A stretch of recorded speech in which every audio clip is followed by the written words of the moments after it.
Broadcasting live from WOUB TV in Athens, this is Newswatch. Recently been to the fast food chain Wendy's, you might want to check out for those extra charges on your card. Good evening, I'm Katie Anderson. Thanks for joining us. The global franchise is the latest company to have a possible credit card breach. Wendy's now joins Target and Jimmy John's, two other businesses who have also been victims of security breaches in recent years. According to Krebs on Security, Wendy's began receiving information about a breach earlier this month. The fast food chain has since hired a security firm to investigate the claims. Banks like Chase Bank is working to stop this kind of theft. Their new chip-enabled cards adds a level of security to purchases. Chase Bank would like their customers to know that they can go to any Chase location and simply order a new card. A Nelsonville man will now spend the next 17 years in jail after pleading guilty to 29 felony charges of child pornography and rape of a minor. The 23-year-old Corey Wooten was sentenced to 2 years each on 12 counts of child pornography. Wooten received a mandatory 3-year prison term on the rape count. He will be eligible to apply for judicial release after 8.5 years. He must register as a Tier 3 sex offender for life. And a Tribble maintenance supervisor is placed on unpaid administrative leave due to a pattern of reporting false information.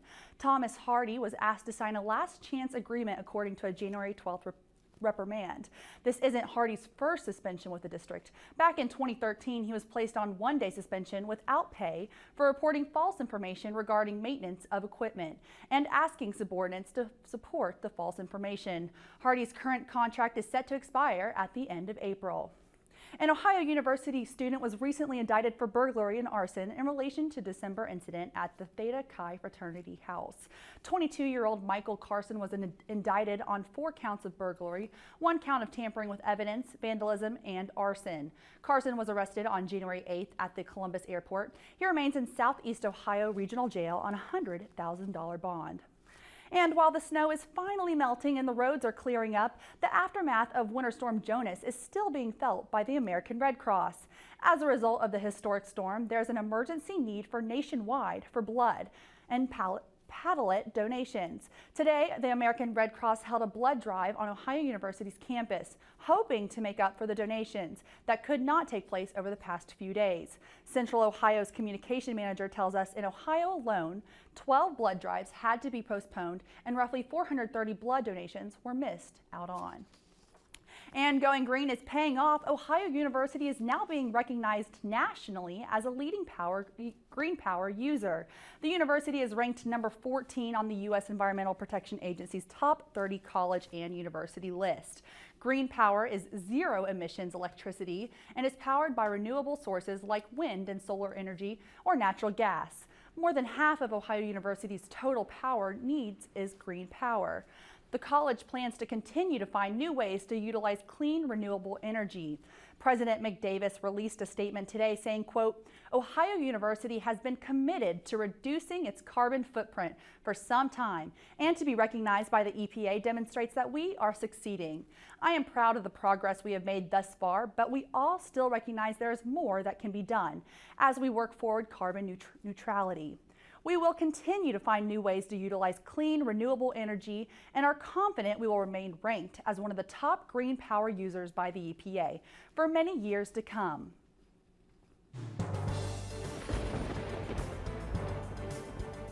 Good evening from the Newswatch Weather Center. I'm Kaylee Shaw. We'll have no big storms in the forecast this weekend, but we may have some rain in the upcoming forecast. Right now in Athens, 35 degrees, partly cloudy skies, and across the region, temperatures will be in the 30s for current temps, and tonight we will be seeing temperatures get down into the 20s. However, we may see some much warmer temperatures for this weekend, and I'll have more on that in my extended forecast coming up later in the broadcast. Thanks, Kate.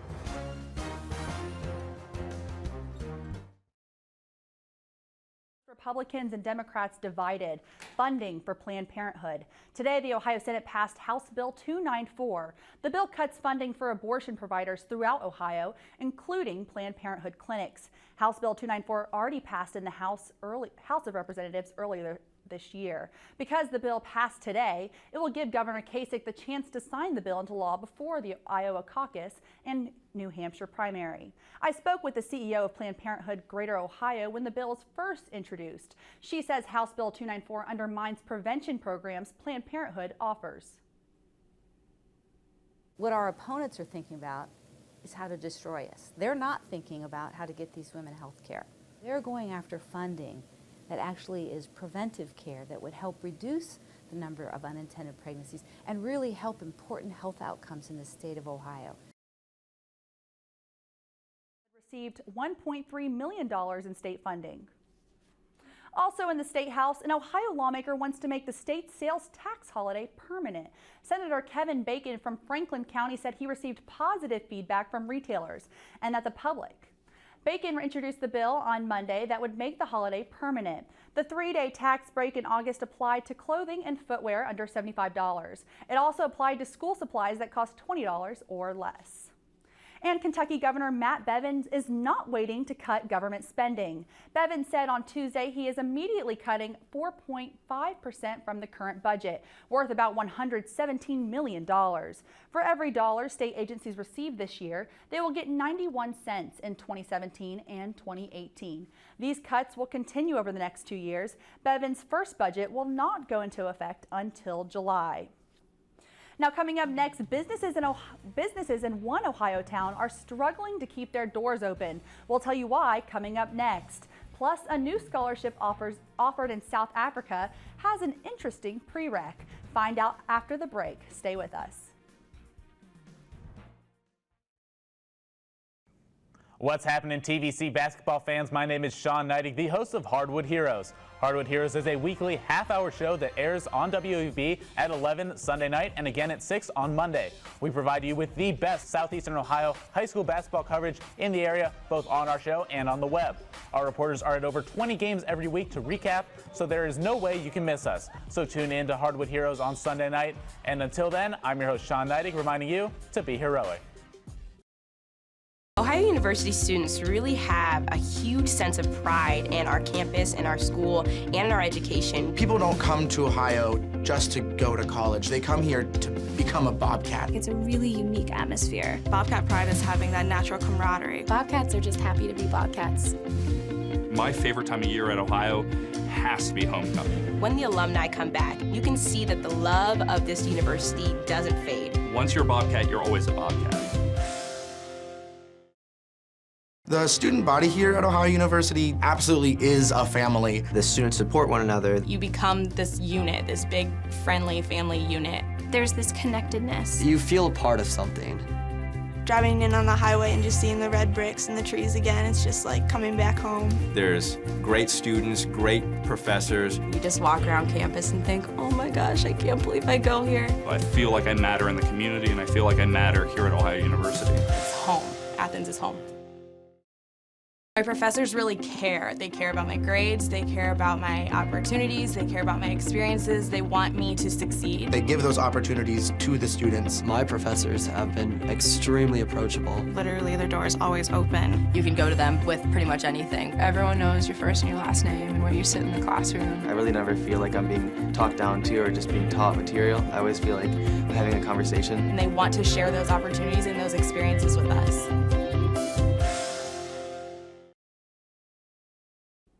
Welcome back. We continue our regional stories with a look at an Ohio town where water contamination is forcing businesses to spend extra money to keep things running. Christina Mullen reports. Royal Star? Yes, we're open today. The phone has been ringing off the hook here at the Royal Star Diner in Sebring. People thinking the restaurant is closed because of the ongoing water crisis. So we just, reassure them that we're not using the water at this point. Hughes owns the diner. She says she's putting her customers' health first. We're offering bottles of water. We take this to the table with a glass of ice. We're buying the ice. They see we have the cans of pop. We have out of order sign on the pop machine. There's cases of water sitting everywhere. It's sad that the restaurant has to do all the extra work. And to add to that, it's costing the restaurant a lot of money. We're probably a couple $100s into it at this point. Hughes says there isn't a price limit on her customers' health. We have kids, pregnant women, women that are breastfeeding that come in here. So we just don't want to take the chance until they say it's okay to use the water. And what's really frustrating to Hughes is the communication process between the village and the people.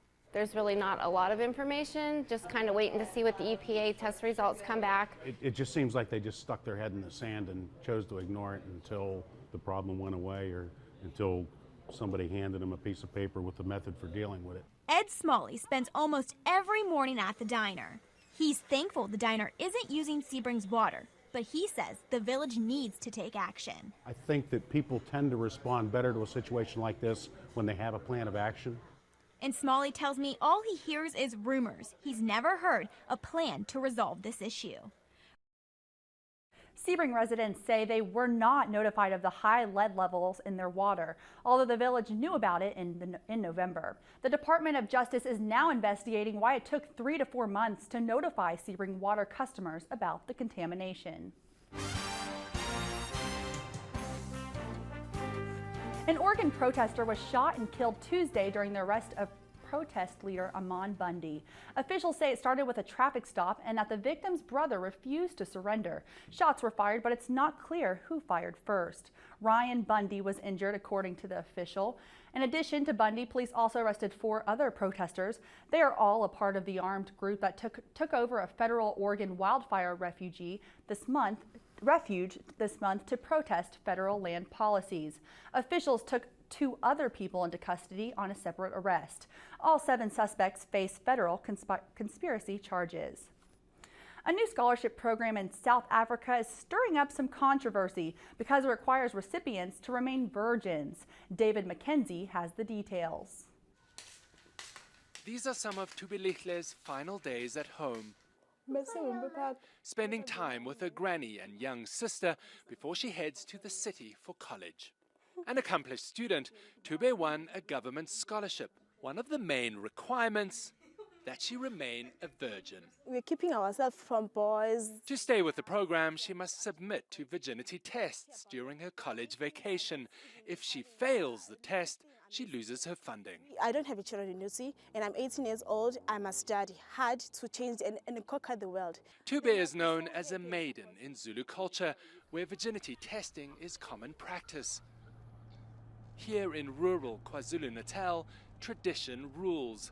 But rights activists we called say the scholarship is invasive and sexist. So you say it's discriminating because it's based on someone being a virgin? What about those who are not virgins? There's a better way of getting education. I just need to support them. Mayor Dudu Mazibuko thought up the virgin-only scholarships. She was a teen mother herself. We have tried many ways to keep down this teenage pregnancy and the infection of HIV and AIDS. And nothing is working? Nothing is working. I don't know whether In this part of South Africa, the odds are stacked against students finishing school, especially girls. So-called sugar daddies prey on poor young girls, exchanging money for sex. When girls get pregnant, they drop out. Young girls are vulnerable. They can't refuse to have sex with an older person. They cannot even instruct an old man to wear a condom. South Africa's main opposition party has lodged a complaint against Mazibuko's program with the country's Human Rights Commission. Oh, I tell them that, no worry, it's my choice. Tube says the Virgin Scholarship is her choice, her only chance to get into college. David McKenzie, CNN, Ladysmith, South Africa.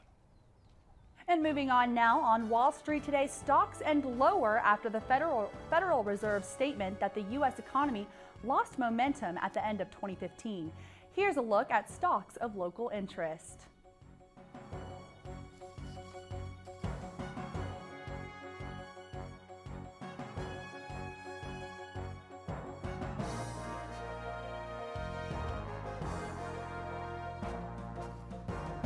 Most kids know what they like to eat, but if you teach them to read the labels, they might make healthier choices. Coming up in today's Health Minute, we'll take you to a class that says it's doing just that. Coming up next on Newswatch. Temps in the 50s and rain doesn't sound like winter to me. Find out more in my extended forecast when Newswatch returns.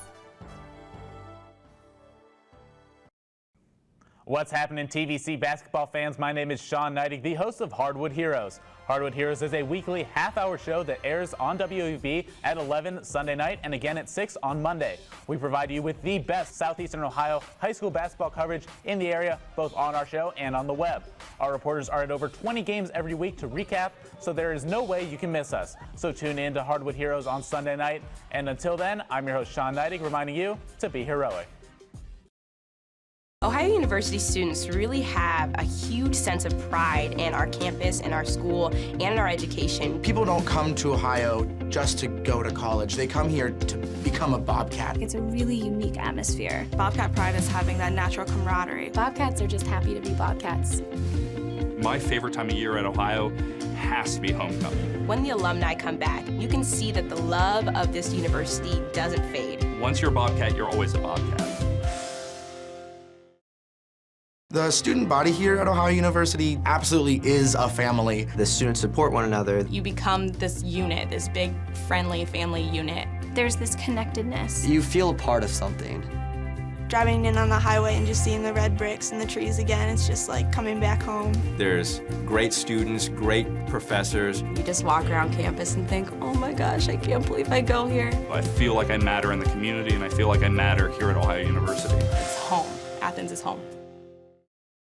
My professors really care. They care about my grades, they care about my opportunities, they care about my experiences, they want me to succeed. They give those opportunities to the students. My professors have been extremely approachable. Literally, their door is always open. You can go to them with pretty much anything. Everyone knows your first and your last name and where you sit in the classroom. I really never feel like I'm being talked down to or just being taught material. I always feel like I'm having a conversation. And they want to share those opportunities and those experiences with us.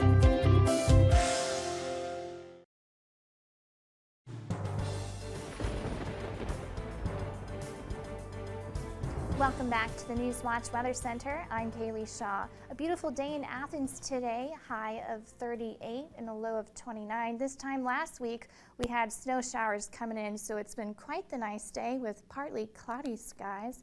And right now in Athens, 35 degrees, and across the region, temperatures also in the 30s. 29 though in Columbus, a little bit cooler to the north, 36 in Ironton, 33 in Ripley, and we are going to get a bit cooler as the night goes on. Temps getting down into the 20s, 21 Ironton, 22 Jacksonville, 22 Columbus, 23 Cambridge. We're going to be partly cloudy to mostly cloudy skies as high pressure is going to move out tonight, and a weak system is going to come in for tomorrow. And here's a look at tomorrow's highs. Temps in the 30s, and excuse these temperatures on the bottom. These are actually supposed to be temps in the 30s. I have the wrong graphic, I apologize.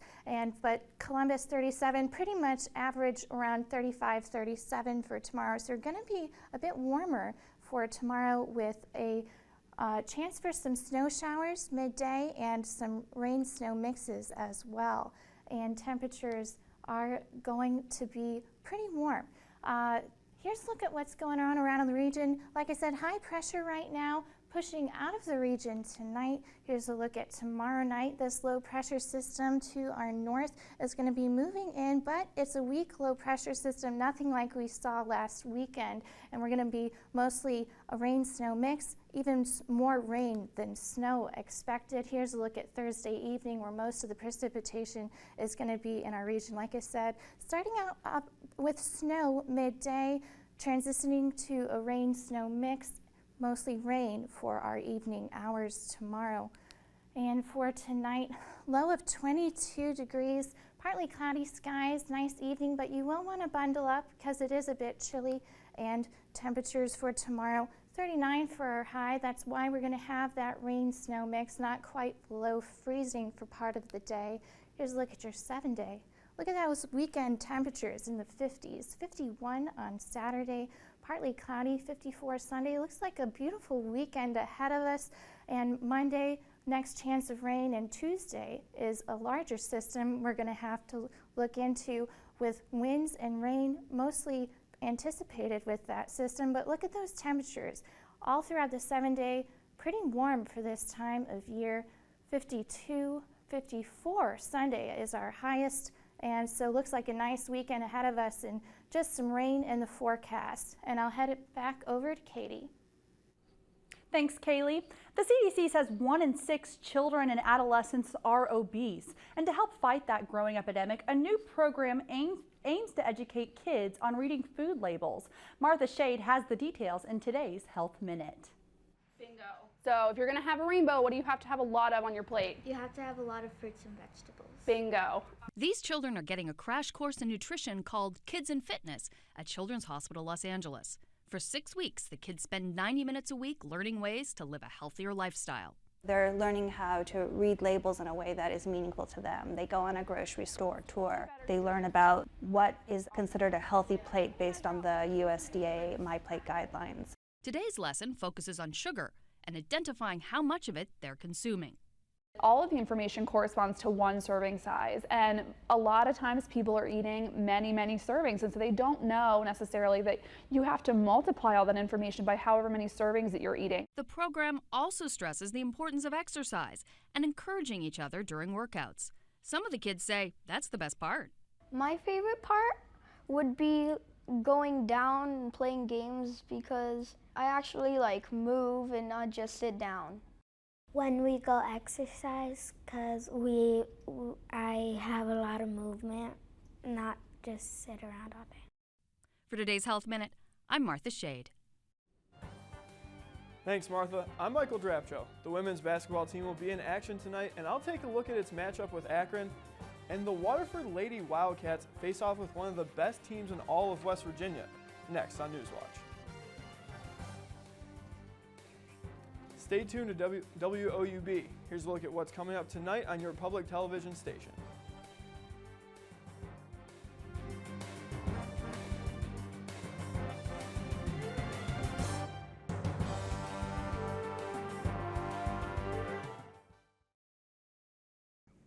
What's happening, TVC basketball fans? My name is Sean Neidig, the host of Hardwood Heroes. Hardwood Heroes is a weekly half-hour show that airs on WOUB at 11 Sunday night and again at 6 on Monday. We provide you with the best Southeastern Ohio high school basketball coverage in the area, both on our show and on the web. Our reporters are at over 20 games every week to recap, so there is no way you can miss us. So tune in to Hardwood Heroes on Sunday night. And until then, I'm your host, Sean Neidig, reminding you to be heroic. Ohio University students really have a huge sense of pride in our campus, in our school, and in our education. People don't come to Ohio just to go to college. They come here to become a Bobcat. It's a really unique atmosphere. Bobcat pride is having that natural camaraderie. Bobcats are just happy to be Bobcats. My favorite time of year at Ohio has to be homecoming. When the alumni come back, you can see that the love of this university doesn't fade. Once you're a Bobcat, you're always a Bobcat.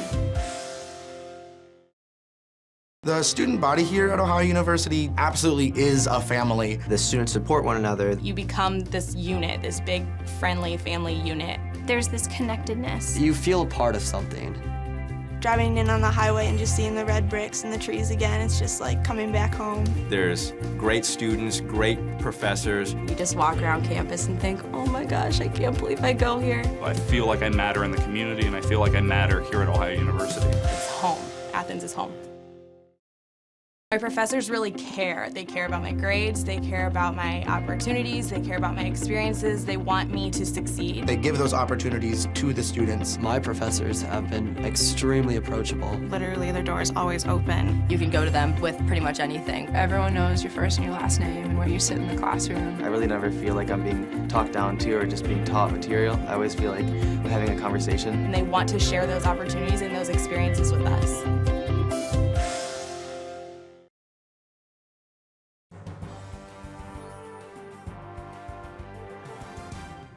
Welcome back, I'm Michael Drapcho. Ohio rebounded from a disappointing loss to CMU by picking up its first MAC road win of the season Tuesday night. The Bobcats came away with an 81-79 win over Toledo in a nail-biter. At one point, the Bobcats had a lead as large as 22 points, but Toledo would not go away. The Rockets even had the ball with a chance to win at the end of the game, but Jonathan Williams' last chance three went begging. Ohio guard Jerron Simmons was exceptional Tuesday. The sophomore guard scored 12 points and grabbed 5 rebounds to go along with his game-high 17 assists. Those 17 assists actually tied former Bobcat DJ Cooper's single-game assist record. Now, Kenny Kaminsky didn't set any records, but he also had 22 points and 5 rebounds in the game last night. Ohio's next game is a matchup with Kent State at home on Friday. The Ohio women's basketball team will put its 10-game winning streak on the line when it takes on Akron tonight. The Zips enter the matchup 10-8 and 4-3 in the MAC. Last time out, they fell to Central Michigan 81-60, but despite that loss, Akron still comes into the convo playing some decent basketball, as the team has won 3 of its last 4 games. The Bobcats will have to contain Anita Brown in this one. The senior guard seems to be doing everything for the Zips, as she's putting up nearly 22 points and 8 rebounds per game. Tip-off is set for 7. Coming into Tuesday's matchup with the Athens Bulldogs, Vinton County was undefeated in TVC Ohio play. However, thanks to big games from Athens guards Griffin Lutz and Zakiah Saltzman, the Vikings now stand 13-2 overall and 6-1 in the conference. Lutz had 28 points, 11 rebounds, and 5 assists in the 79-75 Bulldog win, despite missing the overtime period. Lutz injured his foot on a jumper that gave Athens the lead late in the game. Now enter Saltzman. The senior guard carried the load for the Bulldogs in overtime, scoring 9 of his 24 points in the extra frame. Now, WOUB has learned that Lutz has a fracture in his foot that will cause him to miss the remainder of the season.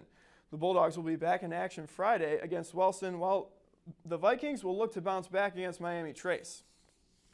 There's another local marquee matchup tonight as the Waterford Lady Wildcats will host Parkersburg South. Waterford is currently ranked #1 in Division IV in Ohio, and P-South is ranked 7th in all of West Virginia. The Lady Wildcats come into this game sporting a 15-0 record, and P-South enters this one at 10-3 and as winners of 6 of their last 7. Tip-off for this one is set for 7:30. Cleveland got its first win of the Tyronn Lue era Monday with a win over the Timberwolves, and tonight the Cavs will get a chance to pick up win number 2 for Lue when they host the Phoenix Suns. A couple interesting things to watch in this game. First, LeBron James stated recently that the Cavs will be picking up the tempo offensively at Lue's request. And secondly, Lue told the team as a whole, but Kyrie Irving and Kevin Love in particular, to concentrate more on the team's brand than their individual brands to help the team's focus. You can watch those storylines play out tonight as tip-off is scheduled for 7. I'm Michael Drapcho, and that's it for sports. Back to you, Katie. He's a cutie pie and apparently a huge fan of professional soccer player Lionel Messi. The boy seen wearing a striped plastic bag with Messi's name and number scrawled in blue ink has finally been found. Internet users started searching for the boy in mid-January when someone tweeted the image of him wearing a homemade Messi jersey. We now know he's a 5-year-old boy from Afghanistan. His father is a crop farmer and says his son has yet to start school. His uncle told CNN when he grows up, he, of course, wants to be a soccer player. Take one last look at your weather, and tonight 22 for your low, partly cloudy skies, but for tomorrow 39. We are going to have a chance for some rain snow mixes. Start out as a rain and transition into a rain snow mix for the evening. That's just going to be some light chances of some precip though, so it won't be any kind of washout like we had in recent times. But here's a look at your 7-day. Look at those warm temperatures. 51 Saturday, 54 on Sunday, and our next chance for some rain and will be on Tuesday of next week. These warm temperatures are keeping us out of getting a lot of snow from these systems. 50% chance of rain Tuesday, but nice warm temperatures in your 7-day. Back to you, Katie. Thanks, Kaylee, and that does it for our broadcast this evening. Thanks for watching. I'm Katie Anderson. Stay tuned to the PBS NewsHour coming up next, and remember, you can find the latest news anytime at WOUB.org. Have a great evening.